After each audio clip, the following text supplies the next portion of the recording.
மக்களே welcome to my YouTube channel. இன்றைக்கி பார்த்தீங்கன்னா ஒரு vlog தாங்க பார்க்க போகிறோம். என்ன vlogன்னு பார்க்குறதுக்கு முன்னாடி மறக்காமல் நம்ம சேனலை சப்ஸ்கிரைப் பண்ணி வச்சுக்கோங்க. இன்றைக்கி பார்த்தீங்கன்னா சண்டேங்க. ஸோ எங்கள் வீட்டில் சண்டே என்ன ஸ்பெஷல்னு நம்ம பார்க்குறதுக்கு முன்னாடி இன்றைக்கி பார்த்தீங்கன்னா ஒரு டிஷ்ஷு தான். ரொம்ப நாளாக பார்த்தீங்கன்னா இந்த சிக்கனில் குழம்பு வைக்கணும்னு ஆசைப்பட்டுட்டே இருந்தேன். அதுவும் பார்த்தீங்கன்னா எங்கள் வீட்டு ஸ்டைலில் நாங்கள் எப்படி சிக்கன் குழம்பு வைப்போம் அப்படின்னு தான் உங்ககிட்ட ஷேர் பண்ண போகிறேன். அதை பார்க்குறதுக்கு முன்னாடி மறக்காமல் சப்ஸ்கிரைப் பண்ணிக்கோங்க. அதுக்கு தேவையானது என்னென்னு பார்த்தீங்கன்னா தக்காளி, சின்ன வெங்காயம், அவ்வளோதாங்க. இதை மட்டும்தான் இப்போ நம்ம கட் பண்ண போகிறோம். நான் ஆல்ரெடி பார்த்தீங்கன்னா வெங்காயத்தை நேராக கட் பண்ணி வச்சாச்சு. அதுக்கடுத்து கொஞ்சம் வெங்காயத்தை தனியாகவே எடுத்து வச்சுட்டு தக்காளியும் பார்த்தீங்கன்னா நல்லா குட்டி குட்டியாக கட் பண்ணி வச்சுட்டேன். அதுக்கடுத்து பார்த்தீங்கன்னா இப்போ வடைச்சட்டி இருக்கு இல்லையா, அதில் பார்த்தீங்கன்னா நாங்கள் வாங்கிட்டு வந்த சிக்கனை போட்டாச்சு. நாங்கள் பார்த்தீங்கன்னா 1 கிலோ கிட்ட வாங்கிட்டு வந்திருந்தோம். அந்த சிக்கனை பார்த்தீங்கன்னா நம்ம கழுவணும். கழுவி முடிச்சதும் பார்த்தீங்கன்னா குட்டி குட்டியாக கட் பண்ணி எடுத்து நம்ம கழுவணும். எப்பயும் போல் வழக்கமான உள்ள ப்ராசஸ் தான். எல்லாமே பார்த்தீங்கன்னா இந்த விட பெரிய பெரிய பீஸாக போட்டிருந்தாங்க. நான் போய் சைடில் பார்த்தீங்கன்னா அதை கட் பண்ணிவிட்டு கழுவிட்டு வந்தாச்சு. அதுக்கடுத்து பார்த்தீங்கன்னா இப்போ நம்ம குழம்பு வைக்க ஸ்டார்ட் பண்ணிடலாம். அதுக்கு அடுப்பு பற்ற வச்சுக்கோங்க. கடாயை வச்சுட்டு அதுக்கடுத்து பார்த்தீங்கன்னா எண்ணெயை நம்ம ஊற்றிக்கலாம். எண்ணெயை ஊற்றிட்டு பார்த்தீங்கன்னா பட்டை, சோம்பு எல்லாத்தையுமே போட்டுக்கோங்க. அதுக்கடுத்து பார்த்தீங்கன்னா கொஞ்சோண்டு சோம்பு போட்டிருக்கேன் நான். உங்களுக்கு தேவையான அளவு நீங்கள் எவ்வளோ போடுவீங்களோ அதுக்கேற்ற அளவுக்கு போட்டுக்கோங்க. நான் பார்த்தீங்கன்னா கொஞ்சோண்டு தான் போட்டிருக்கேன். அதுக்கடுத்து பார்த்தீங்கன்னா நம்ம வெங்காயத்தை போட்டுக்கலாம். சின்ன வெங்காயம் போடுங்க. எப்பயுமே சிக்கன் குழம்புக்கு பார்த்தீங்கன்னா சின்ன வெங்காயம் போட்டால் தான் செம்ம சூப்பராக இருக்கும். அதனால் பார்த்தீங்கன்னா நான் சின்ன வெங்காயமே ஆட் பண்ணியிருக்கேன். அதுக்கடுத்து பார்த்தீங்கன்னா கருவேப்பிலை இருந்துச்சுன்னா ஒரு கொத்து எடுத்து போட்டுக்கோங்க. அவ்வளோதாங்க. இதை ஃபுல்லாக நம்ம நல்லா மிக்ஸ் பண்ணி விட்டுக்கலாம். கொஞ்சம் நேரம் பார்த்தீங்கன்னா நல்லா வதங்கணும். அது வரைக்கும் பார்த்தீங்கன்னா நம்ம மிக்ஸ் பண்ணி விட்டுகிட்டே தான் இருக்கணும். கொஞ்சம் நல்லா கோல்டன் கலரில் வந்ததுக்கப்புறம் தான் நம்ம எல்லாத்தையுமே ஆட் பண்ண ஸ்டார்ட் பண்ணணும். அது வரைக்கும் பார்த்தீங்கன்னா நம்ம கொஞ்சம் நல்லா மிக்ஸ் பண்ணி விட்டுக்கிட்டே இருக்கலாம். கொஞ்சம் ப்ராசஸ் தான், பட் டேஸ்ட் பார்த்திங்கன்னா ரியலாகவே சூப்பராக இருக்கும். அதனால தான் உங்ககிட்ட சொல்லிகிட்ருக்கேன். இப்போ பார்த்திங்கன்னா வெங்காயம் பார்த்திங்கன்னா கொஞ்சம் கொஞ்சமாக நல்லா வதங்க ஆரம்பிச்சிருச்சு. அதுக்கடுத்து பார்த்திங்கன்னா நான் இடித்த இஞ்சியும் அதுக்கடுத்து பார்த்திங்கன்னா வெள்ளைப்பூடு வச்சுருக்கேன். அதை பார்த்திங்கன்னா நம்ம போட்டுக்கலாம். வெங்காயம் பார்த்திங்கன்னா ஓரளவுக்கு வெந்துருச்சு. இந்த ஸ்டேஜில் பார்த்திங்கன்னா அந்த இஞ்சி பூண்டு பேஸ்ட்டை போட்டாச்சு. போட்டு அதையும் பார்த்திங்கன்னா நல்லா மிக்ஸ் பண்ணி விட்டுக்கலாம். நம்ம அதை மிக்ஸ் பண்ணும் போதே பார்த்திங்கன்னா செம்ம ஸ்மெல்லாக இருக்குங்க. சூப்பராக இருக்கும். அதை நல்லா மிக்ஸ் பண்ணி விட்டுருங்க. அந்த ஸ்மெல்லு போகிற அளவுக்கு நமக்கு மிக்ஸ் பண்ணி விட்டுட்டே தான் இருக்கணும். அது வரைக்கும் பார்த்திங்கன்னா கொஞ்சம் கிளறி விட்டுக்கிட்டே இருங்க. அந்த வெங்காயம் பார்த்திங்கன்னா நல்லா கொஞ்சம் முருகலாக நல்லா பார்த்திங்கன்னா கோல்டன் கலரில் வந்துடும். அது வரைக்கும் பார்த்திங்கன்னா நம்ம கிளறி விட்டுக்கிட்டே தான் இருக்கணும். அதுக்கடுத்து பார்த்திங்கன்னா நான் சைடில் பார்த்திங்கன்னா அந்த ஜீரகம், மிளகு இந்த மாதிரிலாம் இடித்து அப்படியே அந்ததையும் போட்டிருக்கேன் நான். அதுக்கடுத்து பார்த்திங்கன்னா நம்ம தக்காளி இருந்துச்சுன்னா அதையும் ஆட் பண்ண ஸ்டார்ட் பண்ணிடலாம். இது கொஞ்சம் நல்லா வெந்துருச்சு. அதுக்கடுத்து பார்த்திங்கன்னா நான் தக்காளியை நல்லா குட்டி குட்டியாக கட் பண்ணியிருக்கேன். நீங்கள் அரைச்சி போட்டாலும் சரி, பட் இந்த மாதிரி ட்ரை பண்ணி போடும்போது நல்லாயிருக்கும். நீங்கள் கொஞ்சம் கட் பண்ணியே போட்டு பாருங்கள். இது கொஞ்சம் நல்லா வதங்குற அளவுக்கு நம்ம மிக்ஸ் பண்ணி விட்டுகிட்டே தான் இருக்கணும். மிக்ஸ் பண்ணி அது அப்படியே வதங்கலை நீங்கள் நினச்சிங்கன்னா மறக்காமல் உப்பு போட்டுருங்க. உப்பு போட்டு வதக்குனிங்கன்னா சீக்கிரம் வெந்துடும். நான் பார்த்தீங்கன்னா எதுவும் போடல, லாஸ்ட்டாக போட்டுக்கலாம் அப்படிங்கிற மாதிரி நான் விட்டுட்டேன். இப்போ பார்த்தீங்கன்னா நமக்கு தக்காளி நல்லா வதங்கணும். அது வரைக்கும் பார்த்தீங்கன்னா நல்லா அமைக்க விட்டு கிளறி விடுங்க. அந்த தண்ணியெல்லாம் பார்த்தீங்கன்னா கீழே இறங்கிரும். நல்லா இருக்கும். அது வதக்கும் போதும் நல்லா தான் இருக்கும். அதை நான் பார்த்தீங்கன்னா நல்லா அப்படியே அந்த பின்னாடி இருக்குது பார்த்தீங்களா, அதில் வச்சு இப்படி அமைக்கியே பார்த்தீங்கன்னா அது நல்லா கொஞ்சம் நமக்கு அந்த சாரெல்லாம் வெளியில் வந்துட்டாலே அது சீக்கிரமாகவே வெந்துடும். அதனால் பார்த்திங்கன்னா நான் இந்த மாதிரியே பண்ணிகிட்டு இருந்தேன். இது ஃபுல்லும் பார்த்திங்கன்னா நல்லா நம்ம இப்போ கிளறி விட்டுக்கலாம். தக்காளி பார்த்திங்கன்னா நம்ம கொஞ்சம் நல்லா வதங்கினா தான் நல்லாயிருக்கும். ஏன்னா இல்லைன்னா பார்த்திங்கன்னா கரிச்சுன்னு இருக்கிற மாதிரி இருக்கும். அதுக்காக தான் நான் உங்ககிட்ட சொல்லிகிட்ருக்கேன். கொஞ்சம் தக்காளி நல்லாவே வதங்கட்டும். அது வரைக்கும் பார்த்திங்கன்னா கொஞ்சம் நல்லா கிளறி விட்டுட்டே இருக்கலாம் நம்ம.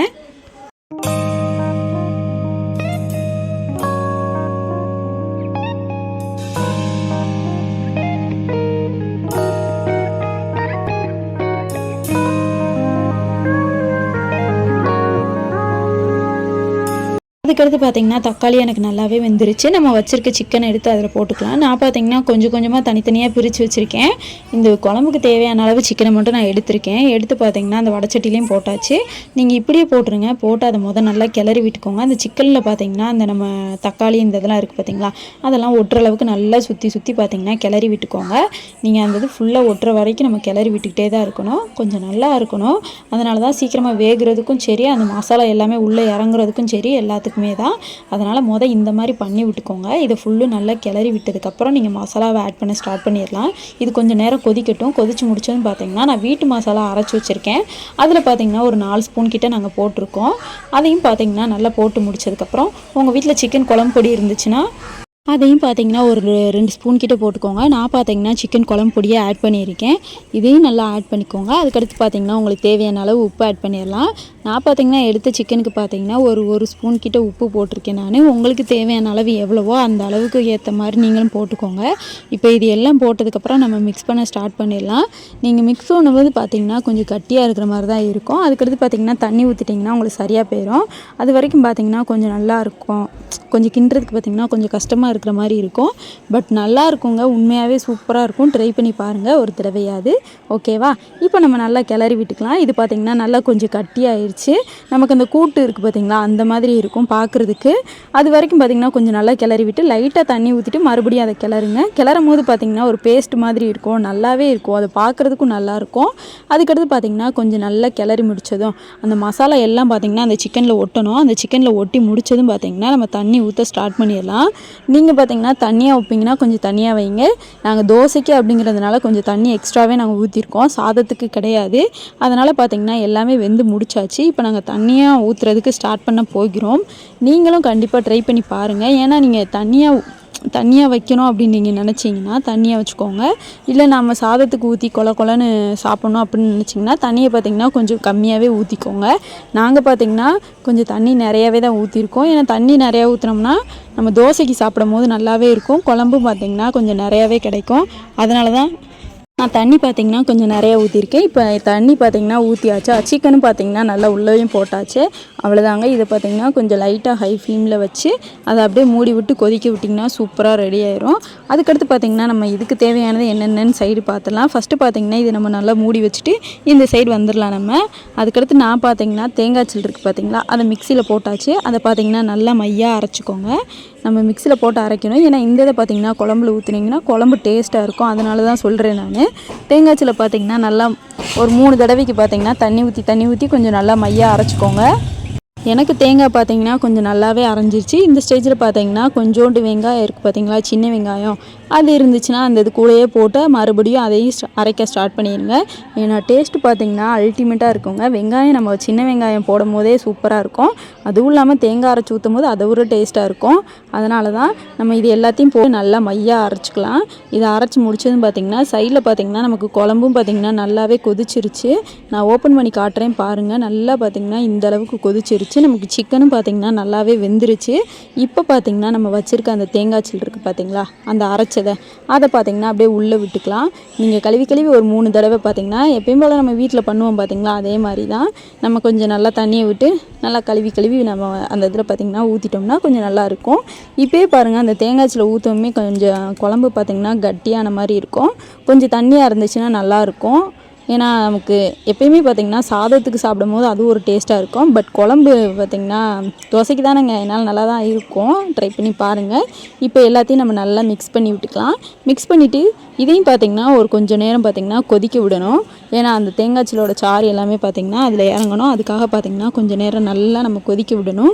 அதுக்கடுத்து பார்த்திங்கன்னா கொத்தமல்லி இலையை போட்டு இறக்குனீங்கன்னா சூப்பராக ரெடி ஆயிரும் சிக்கன் குழம்பு. அவ்வளோதாங்க, சிம்பிளான ப்ராசஸ் தான். நான் வீடியோவில் சொல்கிறதுனால பார்த்திங்கன்னா கொஞ்சம் லென்த்தாக தெரியலாம். பட் நீங்களாக ட்ரை பண்ணும்போது பார்த்திங்கன்னா செம்ம சிம்பிளான வேலை. ஒரு 10 நிமிஷத்துலேயே முடிஞ்சிடும் குழம்பு வைக்கிறது. அவ்வளோதாங்க. குழம்பும் பார்த்திங்கன்னா நல்லா கொதிக்கையும் ஸ்டார்ட் பண்ணியாச்சு. இப்போ பாருங்கள் நல்லா தகன்னு கொதிக்க ஆரம்பிச்சிருச்சா. அவ்வளோதான். இதை பார்த்திங்கன்னா அந்த நுரனா இல்லாத அளவுக்கு ஒரு 4 கிளறி விட்டுக்கோங்க. நான் பார்த்திங்கன்னா சுற்றி நல்லா கிளறி விட்டுக்கிட்டேன். சிக்கனும் பார்த்திங்கன்னா நல்லா வெந்துருச்சான்னு ஒரு தடவை டெஸ்ட் பண்ணியாச்சு.